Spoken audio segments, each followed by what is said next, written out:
Bonjour à tous. Donc, je voudrais remercier Armand de Réclès et le comité d'organisation pour me permettre de m'exprimer, enfin d'introduire ces méthodes probabilistes auxquelles je m'intéresse depuis quelques années.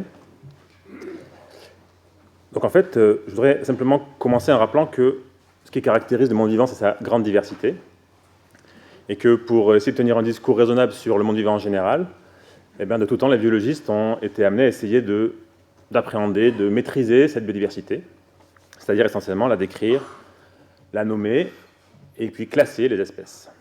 Donc ça, c'est la systématique, et ça fait donc des milliers d'années que les biologistes font de la systématique. On a bien vu au cours de ce colloque que les points de vue ont beaucoup évolué au cours du temps.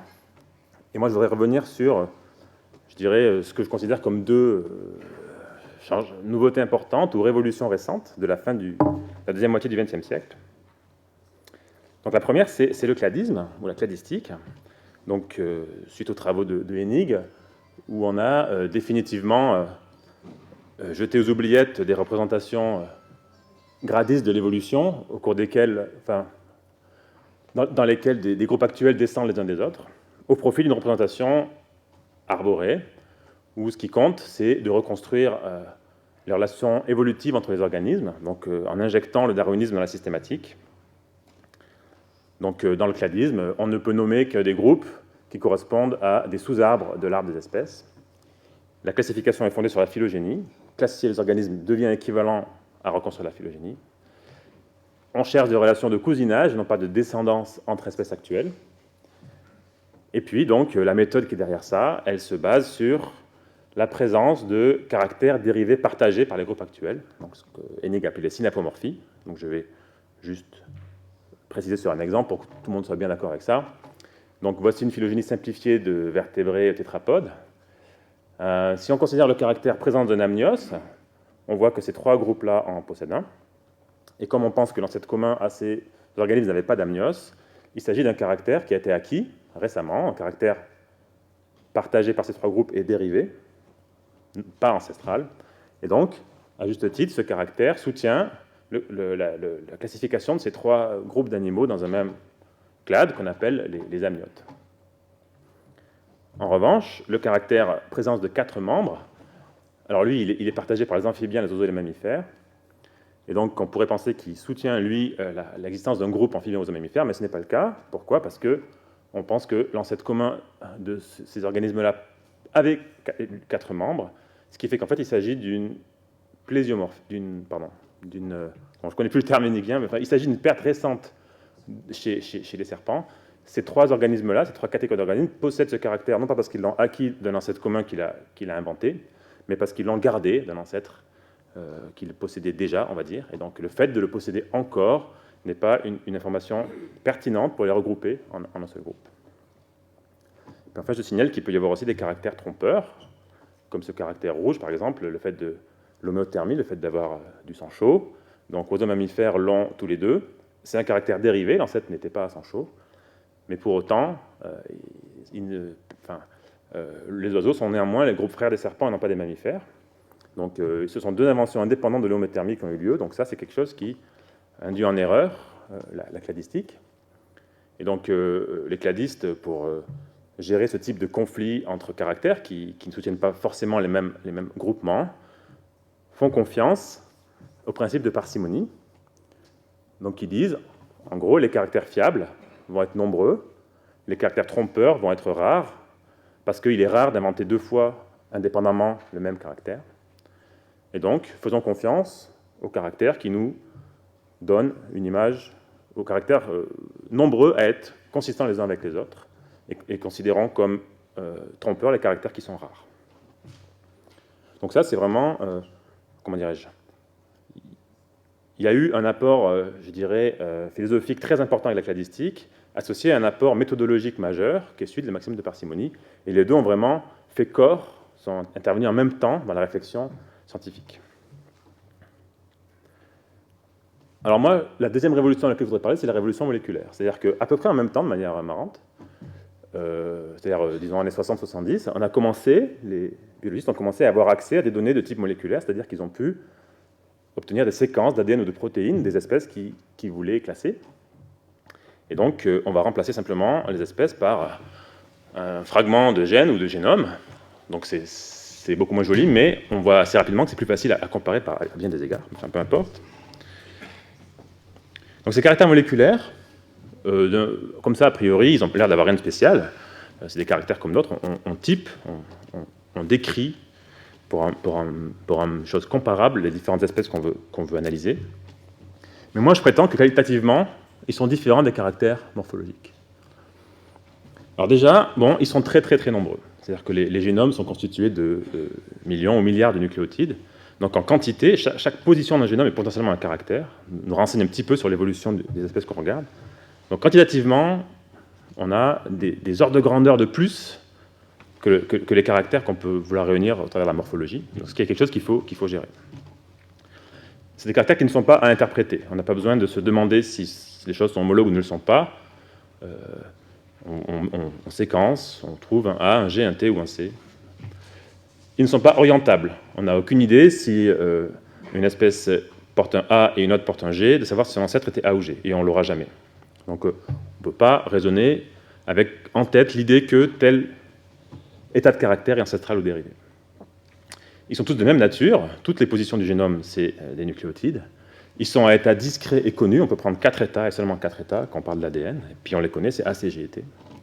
Et puis surtout, une manière très importante, c'est que ces caractères moléculaires sont soumis à des processus évolutifs communs. C'est-à-dire qu'en fait, les mutations se produisent de manière aléatoire, mais avec à peu près les mêmes taux, on peut penser sur l'ensemble du génome, à peu près les mêmes processus, à peu près les mêmes... La sélection également peut s'appliquer à un gène de manière à peu près globale. Donc il existe des processus dans l'évolution qui influencent collectivement l'ensemble des caractères qu'on est en train de regarder. Alors, toutes les caractéristiques rouges me suggèrent que les caractères moléculaires sont a priori pas adéquats ou pas idéaux pour l'analyse cladistique.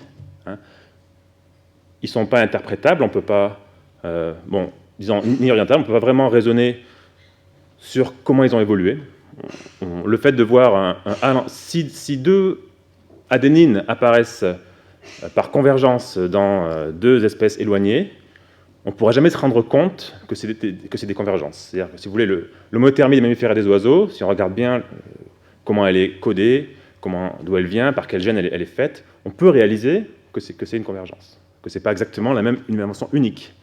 Un A et un A, c'est juste un A et un A. On ne verra jamais, même si on regarde bien, le A d'une espèce ne différera pas du A de l'autre espèce.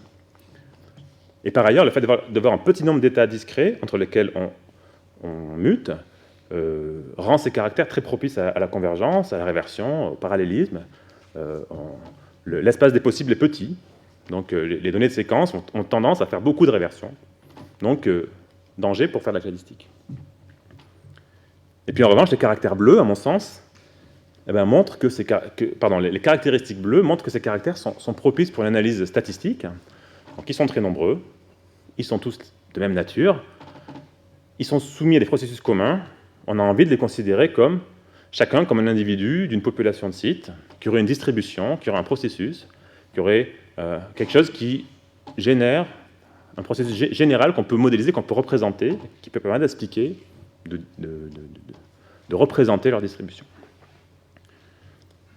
Bon, alors en réalité, comment dirais-je ?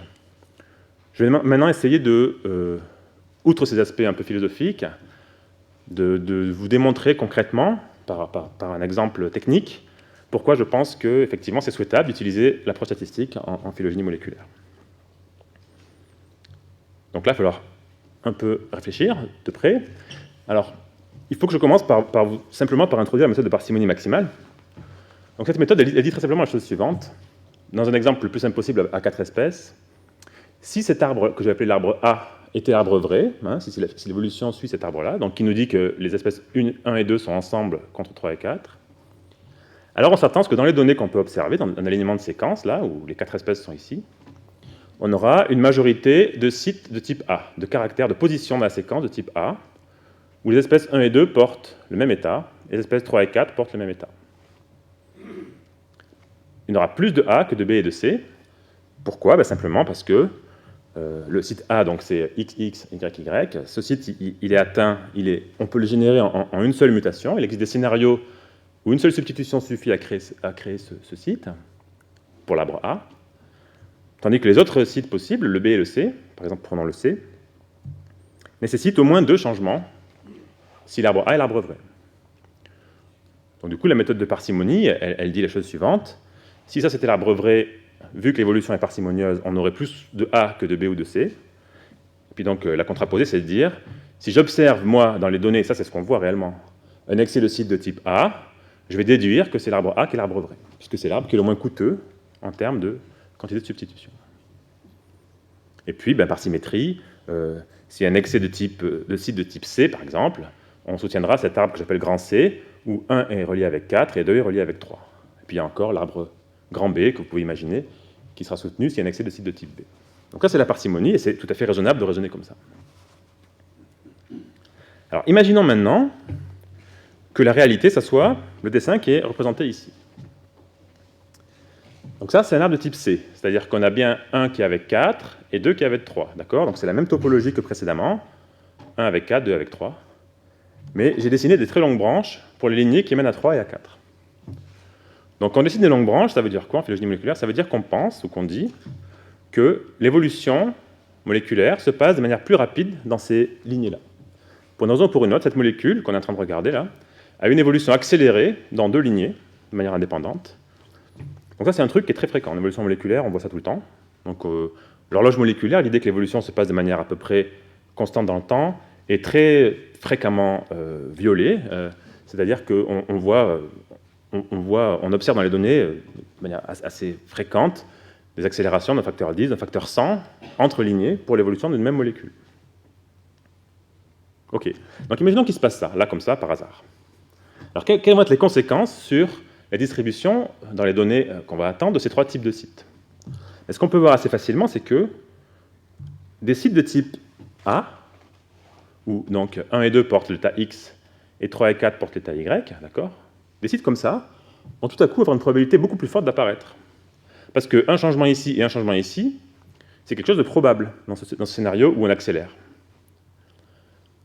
Donc, et au contraire, des sites de type C, où on a donc X, X, Y, Y, sont moins probables, puisqu'ils voudraient dire que le long de cette branche-là et de cette branche-là, on a conservé l'état ancestral qui était ici. Donc on voit que si on a des branches suffisamment longues pour les lignées 3 et 4, on peut démontrer très facilement, en fait, qu'on peut avoir un arbre de type C qui génère un excès de sites de type A. Parce que la double mutation sur les branches longues devient plus probable qu'une simple mutation ici et 0 mutation sur les branches longues. Vous comprenez?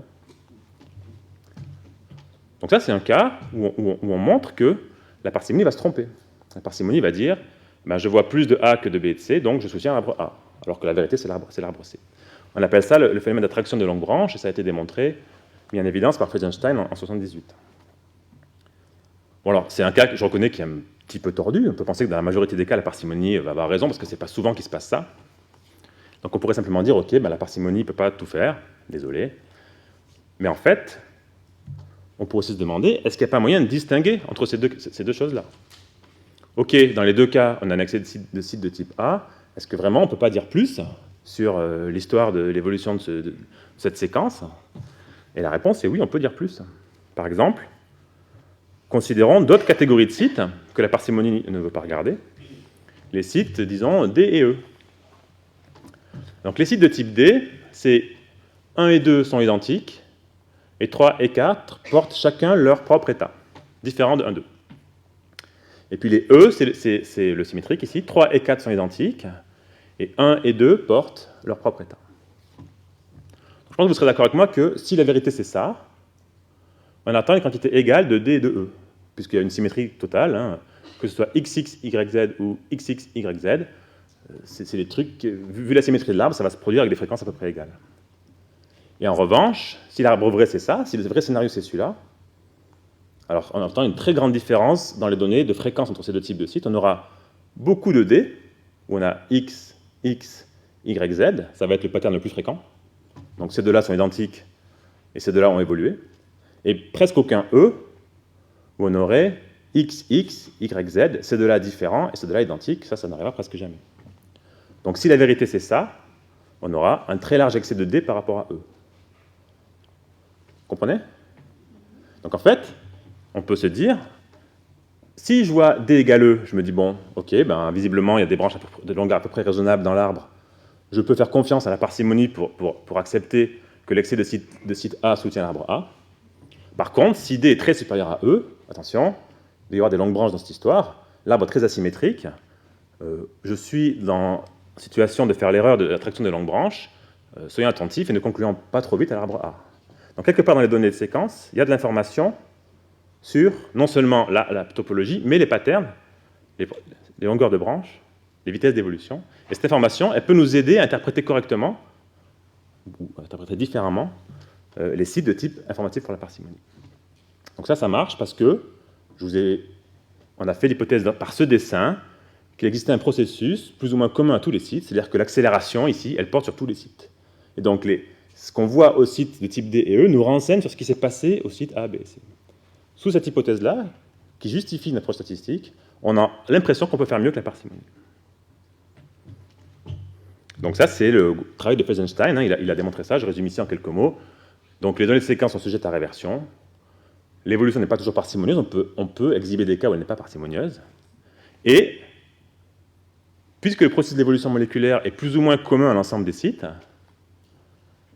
on peut identifier ces processus par l'analyse statistique, on peut se donner une idée de la nature de ces processus, les prendre en compte dans l'inférence phylogénétique. Et pour ça, eh ben, il faut une approche statistique qui ne veut pas regarder les sites un après l'autre indépendamment comme s'ils étaient issus des chapeaux distincts, mais bien les regarder dans leur collectif. Donc voilà, ce raisonnement-là a donné naissance à tout un énorme pan de la littérature autour de la modélisation markovienne en phylogénie moléculaire. Ce sont des modèles de Markov qu'on utilise pour représenter l'évolution des séquences. Donc ça se passe comme ça, hein. Le schéma de base, c'est celui-là. Les données sont des séquences alignées, et le modèle qu'on va appliquer à ces données, modèle statistique, c'est un modèle qui a de nombreux paramètres, parmi lesquels la topologie de l'arbre, donc ça c'est l'objectif cladiste, mais également des paramètres qui décrivent le processus évolutif suivi par les séquences. En l'occurrence, les longueurs de branche, comme on vient d'évoquer, qui nous disent si on évolue vite ou pas vite, mais également des caractéristiques qualitatives du processus, et note par exemple les probabilités de passage d'un A à un C ou à un G, ou toute autre forme, représentation qui nous paraît plausible de l'évolution moléculaire. L'outil de base pour utiliser ce modèle et l'ajuster aux données, c'est la vraisemblance, la fonction de vraisemblance, donc qui est définie comme la probabilité des données sachant le modèle. Voilà, donc je vous passe rapidement sur comment on calcule la vraisemblance, peu importe, mais sachez que les maths qui sont derrière, en fait, ont été fournis par les Russes du début du XXe siècle, hein, Markov, c'est contemporain. Et donc l'idée, c'est de trouver les valeurs de paramètres du modèle qui maximisent la vraisemblance, qui maximisent la plausibilité des données. Et puis, il y a des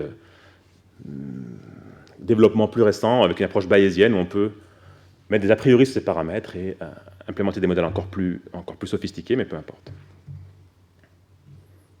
Donc voilà, il s'agit d'un domaine de recherche en plein développement, depuis environ, je dirais, 20 ans, qui se produit en interaction étroite avec des statisticiens et des informaticiens. Alors, il y a des modèles de plus en plus sophistiqués sont proposés, et ceci en réponse à l'accroissement exponentiel des données de séquence à notre disposition. Donc, il y a matière à avoir des modèles compliqués, puisqu'il y a beaucoup de données pour les nourrir. Bon, je dirais que c'est désormais un standard dans la systématique moléculaire et de la génomique évolutive. La majorité des arbres publiés dans ces domaines-là utilisent des méthodes statistiques. Et donc, la nouveauté qualitative par rapport à la parcimonie, c'est qu'on va reconstruire le processus en même temps que le pattern. Les deux sont liés, les deux contribuent à la distribution des données qu'on est en train de regarder. Et ça nous intéresse aussi pour mieux comprendre l'évolution moléculaire. Donc là, maintenant, je vais utiliser le temps qui me reste pour vous donner quelques exemples d'usage des méthodes statistiques que j'ai piquées au hasard dans la littérature ou dans mon propre travail, aussi bien pour parler de ça que de ça. Donc, je pense que les mammifères sont un assez bon exemple de progrès liés aux données moléculaires et aux méthodes statistiques, aux méthodes bayésiennes en l'occurrence, puisque au début des années 2000, on a enfin, après des siècles d'interrogations, on a à peu près résolu les relations phylogénétiques entre les principaux ordres de mammifères. Donc on sait aujourd'hui ou on pense aujourd'hui que ces ordres sont regroupés en 4 superordres, qui ont des noms bizarres. Donc, par exemple, Le groupe frère des primates, ce sont les rongeurs et lagomorphes. C'est un truc qui n'était pas clairement connu il y a encore 10 ans. Et puis, ces travaux ont permis également de faire émerger un groupe complètement inattendu qu'on a appelé Afrotheria, donc les afrothères, qui contiennent des choses aussi bizarres, enfin aussi diverses que l'éléphant, la taupe dorée, le lamentin, le tenrec, donc des animaux que peu de morphologistes ou aucun avaient pensé placer dans un même groupe. Donc ça a été important. Les collègues paléontologues, par exemple, interprètent avec plaisir des fossiles d'afrothères qu'ils retrouvaient et qu'ils avaient du mal à placer dans l'arbre préexistant. Aujourd'hui, comment dirais-je, ça a vraiment fait progresser, y compris la compréhension de l'évolution morphologique de ce groupe. Alors ici, on est à l'échelle des animaux. Là encore, les molécules ont apporté, disons, des controverses ou des nouveautés. Donc voici un schéma qui résume un petit peu la phylogénie, on va dire, classique des métazoaires. Donc ce groupe se branche à la base les organismes qui ne sont pas bilatériens, les éponges, les cnidaires. Puis nous avons ensuite, en branchement basal, les platelmintes qui n'ont pas de célome, les nématelmintes qui ont un pseudocélome, et puis les organismes célomates sont ici. Et cette phylogénie, l'air de rien, n'est pas sans avoir un certain relent d'échelle des êtres où plus on monte dans l'arbre, plus on est beau et intelligent. Donc les molécules donnent une image bien différente, et je pense que, je ne suis pas dans le domaine, je ne sais pas si elle est acceptée ou pas, mais je pense qu'elle va l'être bientôt, dans laquelle on voit que les platelmintes, comme les nématodes, se branchent de manière relativement interne dans l'arbre et correspondent en fait à des événements d'évolution réductionnelle où leur morphologie s'est simplifiée, et ce qui est sans doute à mettre en relation avec leur écologie de parasites. Donc ces choses-là ne sont pas des trucs primitifs du tout. Il est possible qu'un ancêtre de nématodes possédait une cuticule et puis des pattes et des ailes. Enfin, il n'y a pas de raison de penser que ces choses-là soient primitives. Alors également, il faut signaler que les données moléculaires ont permis de placer sur un même arbre l'ensemble des organismes vivants cellulaires, puisque certains de nos gènes sont partagés par tous les animaux, toutes les plantes, tous les champignons, tous les eucaryotes, tous les prokaryotes, tout ce que vous voulez, comme par exemple l'ARN ribosomique, donc les molécules qui permettent de coder pour la traduction des protéines. Et donc on sait, mais ça depuis maintenant 20 ou 30 ans, qu'il n'y a pas 2, mais 3 grandes catégories d'êtres vivants sur Terre, hein, donc les eucaryotes, les bactéries et les archées. Donc comme je vous ai dit, l'approche statistique permet de faire des phylogénies, on va dire mieux que la parcimonie, mais elle permet aussi de dire des choses sur les processus d'évolution moléculaire. Donc si je prends le cas de cette phylogénie universelle d'ARN ribosomique, on a remarqué que la composition en base, ACG et T, était différente selon les espèces. Hein, donc il y a des espèces qui ont un pourcentage de G plus C beaucoup plus élevé que d'autres au sein des différents groupes d'eucaryotes ou d'archées ou de bactéries qu'on connaît. Alors moi, je me suis amusé, après ma thèse, à reconstruire l'évolution de ce caractère, la composition en base, et à estimer le taux de GC ancestral à l'ensemble des organismes, le pourcentage de G plus C de l'ARN ribosomique, de l'ancêtre commun à tous les êtres vivants actuels. Alors pour faire ça, en fait, il faut utiliser un modèle tel que celui-là, dans lequel la matrice qui représente les modalités de substitution de l'ADN n'est pas la même dans les différentes lignées. C'est-à-dire que ce groupe-là peut avoir tendance à s'enrichir en GC, tandis que celui-là à s'appauvrir en GC, ce qui n'est pas le cas du modèle classique. Bon, avec un modèle comme celui-là, on peut montrer qu'on peut estimer, reconstruire l'évolution du GC et estimer de manière étonnamment fiable d'ailleurs le GC ancestral. Alors pourquoi faire ça? Parce qu'en fait, figurez-vous que le taux de GC de l'ARN ribosomique est quelque chose qui corrèle avec l'écologie des organismes. C'est-à-dire que chez les prokaryotes, il existe des organismes thermophiles qui vivent à des très hautes températures, plus de 80 degrés. Et ces organismes-là, vous le voyez ici, ils ont tous un taux de GC élevé dans l'ARN ribosomique. Donc ça, on sait pourquoi, parce que les bases GC sont plus stables que les bases AT, et ça stabilise la molécule à température élevée. Donc pour les deux grands ARN ribosomiques qu'on possède tous, si on veut être thermophile, visiblement, il faut avoir un taux de GC élevé. Et la barre verticale ici correspond à l'estimation du taux de GC qu'on a pu faire pour l'ancêtre commun universel. Donc ce qu'on nous dit cette chose-là, c'est que l'ancêtre commun universel n'était pas un organisme thermophile, puisque aucune espèce actuelle ne peut survivre à plus de 80 degrés avec un taux de GC aussi faible dans l'ARN ribosomique. Donc ça, en fait, ça remet en question une théorie un peu ancienne, mais qui a beaucoup fait couler d'encre, comme quoi la vie est apparue dans le chaud. Nous, c'est pas ce qu'on voit, et une étude plus récente du même groupe sur les protéines a dit la même chose. Donc ici, les modèles statistiques, enfin l'approche statistique permet de s'exprimer sur l'écologie d'un organisme qui vivait il y a plus de 3 milliards d'années. Bon, je signale juste ça. Je voudrais aussi dire que l'approche statistique permet de réaliser des datations moléculaires, c'est-à-dire qu'on peut modéliser la vitesse avec laquelle l'évolution moléculaire se produit pour essayer de propager à l'ensemble des nœuds d'un arbre les dates que nous indiquent les fossiles. Donc ça, c'est un article de 2004 qui essaie de fournir une phylogénie datée des eucaryotes. Donc les éléments en grisé correspondent au point de calibration fossile que ces auteurs ont utilisé. Ils ont dit, je pense que ce nœud a existé à une date comprise entre telle borne et telle borne. Ce nœud, c'était entre telle borne et telle borne. Donc ils font confiance aux paléontologues pour dater approximativement une petite quantité ou une certaine quantité de nœuds dans cet arbre-là. Puis ils utilisent les niveaux de divergence entre séquences et un modèle d'évolution, des taux d'évolution, pour propager ces dates à l'ensemble des nœuds de l'arbre, avec une certaine intervalle de confiance. Donc ces gens-là nous disent que l'ancêtre eucaryote serait aux alentours de 1,2 milliard d'années. Et c'est intéressant de voir ensuite comment certaines dates inférées peuvent se comparer ou pas se comparer avec le registre fossile visible par ailleurs. Par exemple, ici, on aurait un ancêtre animaux aux alentours de 700 millions d'années, ce qui est, disons, un peu compliqué ou pas à interpréter, vu les gisements Burgess et Diacara, qui sont visibles de manière antérieure à ça et qui possèdent déjà une grande diversité des animaux.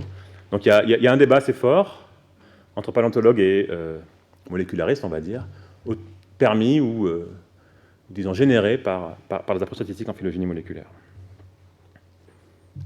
Et puis enfin, je voudrais dire qu'on peut également utiliser les modèles statistiques pour apprendre des choses sur l'évolution des molécules elles-mêmes comme objets évoluants. Donc par exemple ici, nous avons analysé la phylogénie ou l'évolution de protéines mitochondriales chez des mammifères, avec l'idée de détecter des sites, des positions d'alignement qui aient cette propriété-là. Donc vous voyez ici les 4 premiers sites, ABCD, sont des positions qui sont extrêmement conservées chez tous les mammifères, sauf chez les primates, où là, elles varient fortement, avec 2, 3, 4, 5 états différents qui sont pris, alors que les autres mammifères n'ont droit qu'à un état. Ça suggère que pour ces 4 sites-là, et plein d'autres qu'on a détectés, eh bien, une contrainte évolutive s'est relâchée. Pour fonctionner, cette protéine devait avoir une sérine en position X. Elle doit avoir ça chez tous les mammifères, mais chez les primates, cette contrainte n'existe plus, et elle peut visiblement explorer d'autres états d'aminoacides. Et puis on a également le pattern inverse qui est détectable. Vous avez des aminoacides qui ont un taux d'évolution très rapide, qui changent beaucoup entre espèces proches en dehors des primates, donc qui sont visiblement peu contraints par la sélection naturelle, où la protéine a le droit d'explorer tout un tas d'états différents. Avec cette vitesse d'évolution-là, on attendrait chez les primates beaucoup de variations, et on n'en voit pas. Donc là, on a au contraire le cas d'un site qui, tout à coup, devient sous contrainte chez les primates. Il n'a plus le droit de bouger. Attention, il faut être phénylalanine si vous voulez que la protéine marche.